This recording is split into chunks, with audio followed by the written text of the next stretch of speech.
کیا لڑکی کو جائیداد سے عاق کرنا صحیح ہے؟ نہ لڑکے کو جائیداد سے عاق کرنا صحیح ہے، نہ لڑکی کو جائیداد سے عاق کرنا صحیح ہے، یہ گناہ ہے اور عاق ہوتا بھی نہیں ہے کوئی اس طریقے سے۔ اگر باپ نے کہہ دیا کہ میری جائیداد سے میں نے فلاں کو عاق کر دیا، اخبار میں اشتہار بھی دے دیا، ڈاکومنٹس بھی بنا دیا، تو بھی شرعاً وہ عاق نہیں ہوتا، وراثت میں اس کو حصہ ملے گا۔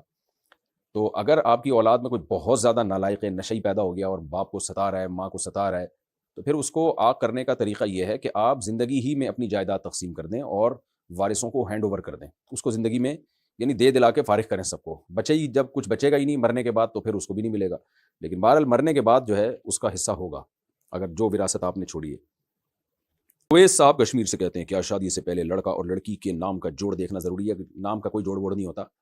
بعض دفعہ چنگیز خان کی بیٹی کی شادی ہو رہی ہوتی ہے بزدل خان کے بیٹے سے، اور شوہر کا نام چنگیز خان ہوتا ہے، بیوی کا نام اچھا وہ ہوتا چنگیز خان ہے، اور پرسنالٹی اس کی ایسی ہوتی ہے کہ گیروں والی پرسنالٹی ہو سکتی ہے اس کی۔ تو نام سے کو زیادہ وہ لفٹ نہ کرایا کریں، اور یہ جو ناموں کے جوڑ نکال کے دیکھ رہے ہوتے ہیں یہ شادی اس کی میچنگ کی ہے، یہ سب بیکار باتیں ہیں، توہم پرستی ہے جس سے نبی صلی اللہ علیہ وسلم نے روکا ہے۔ مجھے یاد ہے پرانے دور میں ایک دفعہ میں کہیں کسی کے پاس بیٹھا ہوا تھا، وہ جعلی پیر تھا، مجھے نہیں پتا تھا، تو ایک شخص آیا کہ جی میری بیٹی سسرال میں بہت پریشان ہے، تو بہت ظلم کر رہا ہے میرا داماد۔ تو اس جعلی پیر نے کہا کہ تمہیں میں نے بتایا تھا کہ دونوں کے پتھر ملتے نہیں ہیں، اس کے پتھر الگ ہے، اس کا پتھر الگ ہے، پتہ نہیں کیا نکالا ہوا تھا، تو میں نے تو پہلے ہی کہہ دیا تھا یہ جوڑ کی شادی نہیں ہے۔ تو یہ پھینکو ہوتے ہیں، بہت سے گھروں میں لڑائیاں ہوتی ہیں، بہت سے گھروں میں نہیں ہوتی، اس کا پتھر سے کوئی تعلق نہیں ہے۔ تو وہ آدمی ایسا عقیدت میں پاگل ہوا جا رہا تھا نا اس پیر کے کہ یار پیر صاحب نے تو بتایا تھا کہ پتھر دونوں کے میچ نہیں کرتے۔ تو پیر صاحب پھینکو تھا ایک نمبر کا، اور اپنی بیوی کمبخت کی لڑکے گئی ہوئی تھی۔ تو ایسے لوگوں کی نا اکثر یہی ہوتا ہے، اپنی بیویاں لڑکے گئی ہوئی ہوتی ہیں۔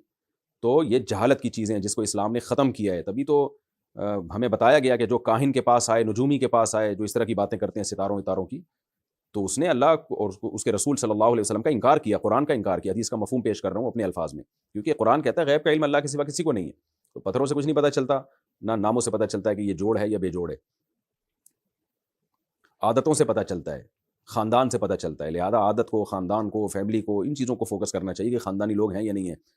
خاندانی کی غیر خاندانی میں شادی ہو جائے تو بھی عذاب ہے، غیر خاندانی کی غیر خاندانی میں ہو جائے پھر چل جاتا ہے، دونوں ایک ہی جیسے ہوتے ہیں، دونوں ایک نمبر کے بدتمیز ہوتے ہیں تو گاڑی چل جاتی ہے۔ مسئلہ یہ بھی ہوتا ہے ایک اچھے خاندان کا اور ایک جو ہے وہ عجیب سے لوگ ہوں، تو پھر مسائل کھڑے ہوتے ہیں، وہ ایڈجسٹمنٹ ہی نہیں ہوتی۔